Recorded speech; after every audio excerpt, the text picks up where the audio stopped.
So, Cole, I want to shift because, I've seen you on mad interviews. I don't think anybody's really asked questions like about your childhood growing up. So I read that, you didn't grow up with money, just like me. I don't know, Humberto. I'm sorry. Humberto's family's like from Dubai and stuff like that. Chris, Got you that grew trust up fund? Modest, man. modest, yeah. Bedroom So apartment. I know your mom worked multiple jobs I read that you were running to the gym, sprinting to the gym. She had like 3 jobs at one time. Yep.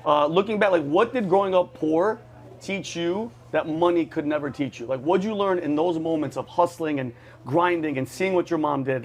What did that teach you compared to right now where money can't? Yeah, I think just to put the values on the quality things in life, like family, relationships, friendships, and that money was just a tool. I didn't look at money like, oh, I needed to have it or it mattered.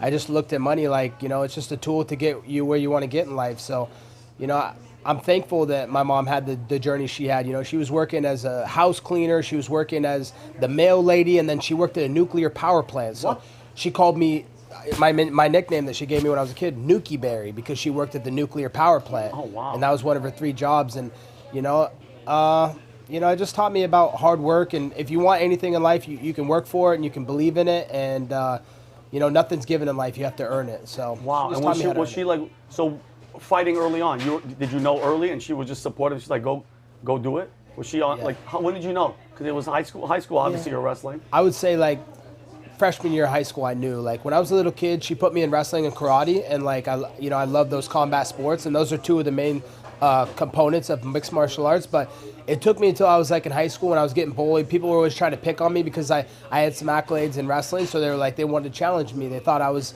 the guy that they wanted to go after. So I got in a lot of street fights, and I came home one day, and my mom's like, if you want to fucking fight, Colby, go fight for money and be a professional athlete, be a professional fighter. I was like, okay. It clicked in my head. I was like, oh, okay, Mom, you're right. And I never got in another street fight ever since that day. Oh, really? Yeah. Wow, from that little piece of advice. From that little piece of advice, my freshman year in high school. Bro. Never fought ever again. What was the moment, Cole, what's the moment, because I remember mine when I was like, okay, I have hands. I'm not, obviously, not professional. Yeah. What was that moment where you're like, oh, okay, I got this? Was it a wrestling match? Was it a street fight where you're like, this is easy? Yeah, it was a street fight, honestly. This kid squared up with me, and he kept like picking on me, antagonizing me, trying to get me to fight him. And I stepped up, and I was just like, all right, let's do it. And I just stepped up, and I threw one jab right at his nose. He's like, oh! And he started running away, and I was like, yeah, I can fight. I got some power. Like, this is fantastic. Yeah. Mom, money! But a dude who jabs in a street fight is like, you don't want to mess with a guy like that. Oh, no. If he's throwing jabs in a street fight, he's been down this road. You're doing He's throwing haymakers. Oh, yeah. If you hear the, like he's breathing with the punch, it's bad. Yeah, exactly. I got to say something, though, and I mean this in the best way. Tell me if you understand what I mean. Colby fights like a kid who was poor. And I say that like lovingly, like you're heavy pressure dude, always coming forward, like just relentless with the cardio. You fight like I would imagine a poor kid fights. Like this is everything to me. This has to be like, I don't know, it just doesn't seem like a guy who had everything growing up. That's how you come. I mean, Usman, the jaw thing, dude, just to be able to keep going with it. Yeah. Like a rich kid doesn't have that. You get your jaw broken in the second round. Exactly. Can you go 3 more? Or that's all swole up? That's a great point, because I mean, I don't. Are there any really rich people on UFC? Or I don't think that there really is, right? Not really. Yeah. Is that in the Matt? Is that bothering you guys? No, it's fine. Okay, this is freaking. As long as it doesn't fall. As long as it doesn't hit Colby, like we're good. Being held up. He'll hit it back.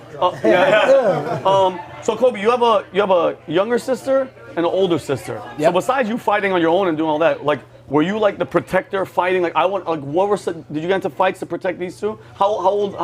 What's the distance from your youngest to the oldest? So my younger sister is 10 years younger than me, and then my older sister is 6 years older than me. So honestly, I wasn't able to probably beat my sister up till I was like a sophomore in high school. So middle school, she was like in the living room holding me down, doing like nuggies and stuff, and just annoying me and just beating me up, and I couldn't do anything because she was bigger, and then there was just nothing I could do about it. So I wasn't able to protect them until I was in high school. Did you have to fight for them? Did you ever have to fight for them? I never had to fight for them. I never had to fight for But them. they knew. But I'm saying, but once you were in high school and once you're wrestling, then I'm pretty sure the word is like, yo, that Covington, that guy's a freaking maniac. He jabbed somebody in the street yesterday. We all have sisters here, right? Oh yeah, you have how many sisters? I You got a have? sister and I got an 8-week-old little girl, and that's what I'm thinking about. It's a whole already. different like, story. What? Well, can I be honest with you? So my sister, we grew up, born in Yonkers. We were raised in New Britain, Connecticut. And I remember my father gave us the talk, because we're Middle Eastern, Kobe, and he was like, your job is to protect her. And the first boyfriend that I ever saw come to the house, he was outside, we're on the 3rd floor. I had a gun that my cousin gave me. By the way, my mom's gonna hear this. She's never heard this. And I just flashed his gun, and the kid was like, what the, your brother got a gun? Never showed up at the house again. But you wanna talk about strict? My mother and father never let my sister date. I had to take my sister to her senior prom. No. Did you imagine that? Yeah, wow. You wanna talk about like bullying, making fun of us, embarrassment, and we had to take like the prom photos. I'm gonna show you afterwards. It's just me like. You didn't put the arm around her? No, actually, the next question we go, because dude, it was so embarrassing, because then people were like asking like, so who's the, and I would turn around, they're like, this is disgusting shit. This is gross. Like, you guys are brother and sister. What? So brother, yours is older or younger? She's 2 years younger. Did you fight for her? Did you ever? All the time? My birthday. She invited her boyfriend, walks in. Yeah. He started getting a little handsy, called him. I was like, hey, it's my birthday, it's my house, my rules. Yeah. You know, give her 1 feet. If not, we're going to get in trouble. I ended up throwing him in a dumpster outside the house. Nice. Oh, wow. Drinking everything outside the dumpster. But I don't know. Like, the thing is, like, I mean, as a guy, you know what you're up to. Of course. That's what it is. You have it in the back of your head. Yeah. Yeah. Oh, because I know what they're doing. Yeah. Like, you know what that, like, you're a dude, especially in that age, bro. High school, it's over, bro. It's over. Now I'm tired. I want to wake up to take a nap. Like, I'm tired already. But moving on. So we mentioned earlier you wrestled in Oregon. That's like college-wise. That's the spot for wrestling. It's out of all the states. Is Oregon considered number one? Not number one, but it's a good state. But I would say number one is like Pennsylvania, and then like the Midwest, like Iowa, Nebraska, places like that, where it's cold and they have nothing else to do but Just wrestle. start beating the crap out of each other. Yeah. And your father wrestled in Oregon as well? Yeah, he grew up in Alaska. He wrestled in Alaska through his high school years, won a couple state titles, then went to college in Oregon to wrestle, and then tried to do the Olympic circuit and make the Olympic team, but he always fell short. He was always like, in the top 20, but never like number nasty, one. Bro. So it's kind of in your blood. Oh yeah, it's in my blood. Did your father ever train with you? But then also I want to know, did you guys ever like get into like a real like, all right, Dad, we're going at it? Oh, all the time. Oh, please, I want to know like what's because I'm gonna tell you mine after. But how bad? Because I know if you're a fighter and he's a freaking nasty fighter, it's beef all the time. Beef all the time. It took me until my senior year until I could actually like handle my dad. But before that, junior, sophomore, freshman, and before, he used to just pick on me and just bully me and just beat me up. But it was good for me. It's what I needed. I needed to get taken down and shown that your mouth can't cash checks. That you're not willing to write. So. But I'm talking about one Colby where you got your ass whooped, but you came back and you won, and that was a moment where he was like, okay. Did it ever happen? Yeah. I'm talking about the ass whoop, but I know you're thinking about it. Yeah. I'm talking about one where your dad was like, damn, he's good. Damn, Colby. Ever one of those? Yeah, my senior year for sure. That was it. Yeah, I picked him up one time in a double leg and I slammed him, and he just like, he got up with his eyes just like, what the did you just like grow into man strength overnight? Like he tipped his head? Like, okay, this is a moment where I'm not like, it's one of those like, all right, bro. There's the pass into the guard. Yeah, man. It's gotta be a nightmare for a dad, right? The first time Tiger Woods' kid beats him. Oh, and he's already talking crap to him. He's doing interviews right now where Tiger's son is talking shit. But I think, go ahead. Oh, he's a great trash talker. Oh no, I love him. Look who your dad is. Your dad's the best of the best. What was I gonna say? Oh yeah. The fact that we're talking about bullying, me and him talking about this, I think there needs to be, with all the softness in men, because I think, bro, manhood, masculinity is on the decline. If a girl heard us talking right now about this, they'd be like, oh, man, even some guys.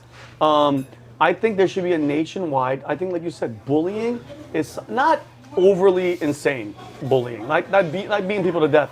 But I mean, I think it kind of adds a little bit of character. I think it adds there should be a national bully, go out, do it again, because I think bro, all the biggest names, all the Clooneys, all the actors, all the athletes, everybody got bullied and they overcame, they became who they became. You're right. 100%. Right? Yeah. So should there be like a day, like a national, just guys, just go give a couple of wedgies, just grab a kid that normally you wouldn't do it to, it's gonna help. You know what I mean? I'm getting purge vibes from you. Yeah, that's what I'm saying though, because 24 hours where you can just go do anything you want. Yeah, but just not overly nuts, just a couple of wedgies, a couple of nuggies. What you? No. I know you think so. The thing is that men-on-men relations are so complicated, especially growing up. You need to get checked. 100%. You need to get whooped. Yeah. You know that's what I mean? That's the majority of all the people that are causing all the problems right now in the world government, they've never been punched in the mouth. You I see talk that, a lot yeah. of crap. The majority, Colby, Yeah. they've never been punched in the mouth. And I always ask myself, has this guy ever scrapped? Like the way that you're talking reckless, you've never been, my nose has been broken 3 times, bro. And I learned, like, it's almost like a reaction where you're gonna vomit. I'm about to talk, I'm like, I don't wanna break it again. Yeah. I don't wanna be sitting in urgent care, just bleeding, my bones sticking out of my nose. I got sucker punched. If you get punched in the face, it puts a cap on how much shit you can talk. Yeah. If you like this video and you want to watch the full podcast, click here. But if you have the attention span of a squirrel and only want to watch clips like the one you just saw, click here.